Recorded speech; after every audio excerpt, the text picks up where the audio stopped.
What if I told you one of the scariest movies ever made was built out of cheap props, happy accidents, and pure desperation?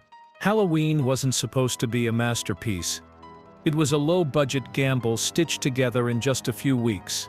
Yet somehow, it created an unstoppable killer, terrified generations, and redefined horror forever. Today, we're counting down the top 10 of the strangest and creepiest facts behind Halloween 1978.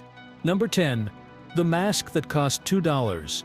The most terrifying face in horror history wasn't designed by a special effects team or sculpted with Hollywood magic. It was a $1.98 William Shatner mask bought off the shelf from a local costume shop. The crew widened the eye holes, painted it ghostly white, and accidentally created the blank, soulless stare that still gives people nightmares. What makes it so haunting is that it wasn't meant to be scary at all. It was just Captain Kirk's face, stripped of emotion and turned into pure evil. That tiny budget choice ended up defining the entire slasher genre. Number 9. Jamie Lee Curtis was chosen because of her mother. At just 19 years old, Jamie Lee Curtis had never acted in a movie before. So why did she land the lead role in Halloween?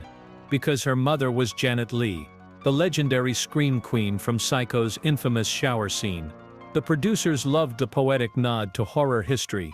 But Curtis didn't just coast on her last name, she delivered a performance so raw and vulnerable that it turned her into the very first true final girl. What started as a casting gimmick transformed her into one of horror's most iconic survivors. Number 8. Donald Pleasence took the role for his daughter.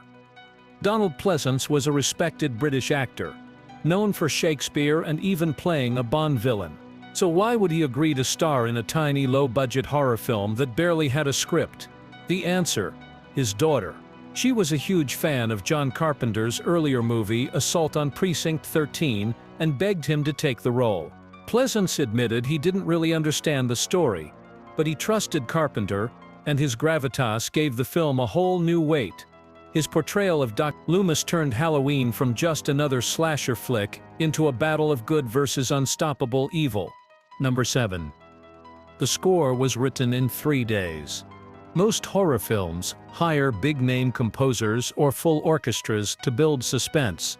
Halloween didn't have that luxury. John Carpenter sat down with a keyboard and wrote the entire score in just 3 days. Inspired by a simple rhythm his father taught him, he created that chilling 5/4 piano riff that still sends shivers down spines today. At first, critics barely noticed the music, but audiences couldn't forget it. That pounding, relentless theme became the heartbeat of the film and is now one of the most recognizable horror soundtracks in history. Number 6. Michael Myers was named after a real person. The name Michael Myers wasn't invented in a writer's room. It actually belonged to a real man.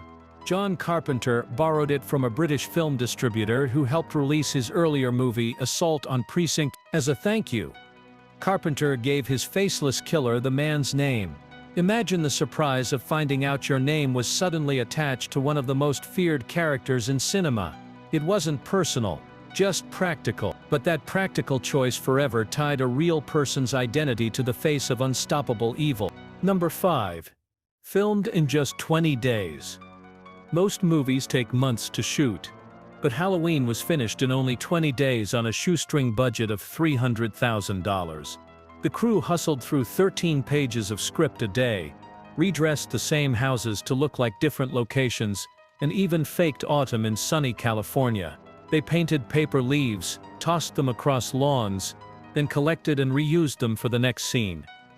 That frantic pace and low-budget trickery gave the film its gritty, urgent feel, making the horror seem raw and unsettlingly real. Number 4. Michael Myers was played by a random friend.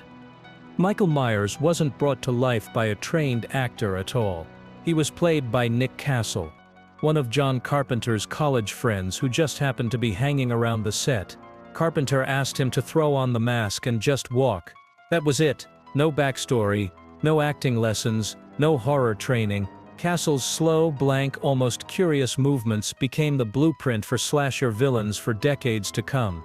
Jason, Ghostface, even Leatherface owe a piece of their chilling presence to Castle's accidental performance.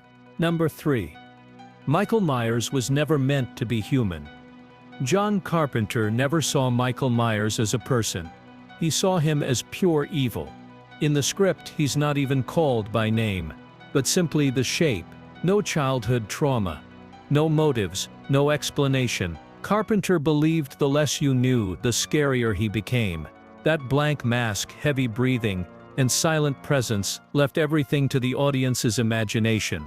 Unlike later slashers that piled on backstories, Halloween's power came from mystery, the terror of evil, with no reason at all. Number 2. The horror film that spilled almost no blood, for a movie often labeled the ultimate slasher. Halloween actually has almost no blood at all. Most of the kills happen off-screen, with minimal effects. It wasn't just budget limits, it was a choice. Carpenter knew the scariest thing isn't what you see, but what you imagine. The suspense came from shadows, silence, and that relentless score. Ironically, later horror films tried to copy Halloween by adding buckets of gore, without realizing its true power came from restraint. Number 1. Critics hated it, until fans made it a legend. When Halloween first hit theaters in 1978, critics dismissed it as cheap, juvenile, and forgettable. The Los Angeles Times even claimed it had no redeeming social value. But audiences told a different story. Word of mouth spread like wildfire. Theaters packed out, and the movie exploded into a cultural phenomenon. On a budget of just $300,000, it went on to gross over $70 million, becoming the most profitable independent film of its time. What critics called disposable turned into a legend that reshaped horror forever. Halloween wasn't born from big money or perfect planning.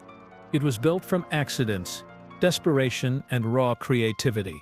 A $2 mask, a script written in days, and a soundtrack made on a shoestring somehow created one of the most enduring horror films of all time. It redefined the slasher genre, launched Jamie Lee Curtis's career, and proved that fear doesn't need blood or spectacle, just imagination. So the next time you hear those chilling piano notes, ask yourself, what's scarier, the killer behind the mask, or the fact that this entire nightmare almost never happened?